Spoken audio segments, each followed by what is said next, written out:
Breaking news! Oh, can I tell him first? I want to tell him. Well, I mean, I'm just trying to be dramatic. Everyone knows what the big news is. I can't hold it in. The Toronto Marlies beat the Connecticut Whale 9-2. Oh, he spilled the beans. And in a side note, Francois Beauchemin has been traded to the Anaheim Ducks for Joffrey Lupul, prospect Jake Gardiner, and a conditional draft pick. So the analysis begins. First of all, the outgoing player for Toronto in this trade, Francois Beauchemin, who fans loved and were always fair about. And by that, I mean fans blamed him for everything, including the weather. Oh, it's raining!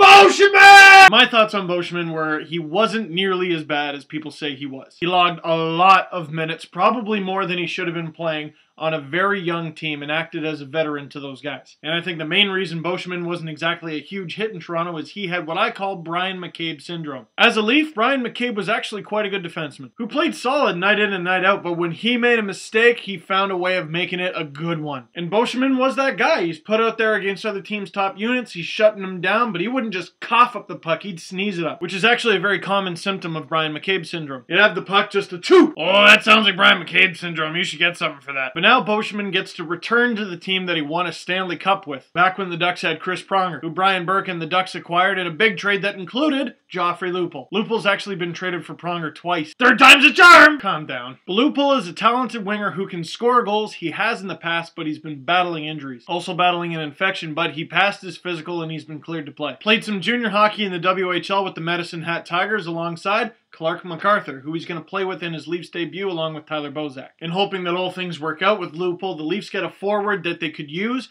and they also get to call up Keith Aulley to take Francois Beauchemin's place. And a lot of fans had theorized that the Leafs would try to trade one of their many defensemen for a forward. Well, there you go. But in the trade, along with a conditional pick, the Leafs get defensive prospect Jake Gardiner. He's got 30 points in 30 games this season for the University of Wisconsin. And in his first year there, he played with guys like Ryan McDonough, Derek Stepan, Jamie McBain. So that school's turned out some pretty good prospects. Admittedly, like most Leafs fans, I haven't really seen anything from this guy. But he's a defenseman with some offensive upside, and everything that you read says that he could be like a second power play quarterback. And I think it's great that the Leafs get him in a deal where they get 3 assets in exchange for 1. But let's be fair to the Ducks, it was a good trade for both sides because they needed a defenseman, and they got him. They don't free up much cap space by getting rid of Joffrey Lupul, but they free up some, which could prove helpful too. The Leafs get a forward who, you never know, could work out quite well. They get a defensive prospect in exchange for a defensive veteran, and they also get a pick. And as Berkey said at the press conference, the Leafs aren't done making moves yet. In fact, a bit of a minor move, John Mitchell has been placed on waivers. And because of that, Keith Aulley's been called up to the Leafs for what's supposed to be the long term. So the obvious question, what did you guys think of the trade? Do you think the Leafs won? Do you think the Ducks won? Or do you think it was pretty even? We'll have to see how things pan out for both teams. And second, what do you think the moves are that Berkey's going to make over the next few days or even weeks? I like that Burke stumbled during the press conference and accidentally said Vancouver, and fans are reading into that like, oh, we're trading with the Canucks. Also, still getting messages asking if the Leafs can acquire Braden Shen. If that actually happens, I'm going to invent like a really popular website, Mark Zuckerberg style, you know, become a billionaire,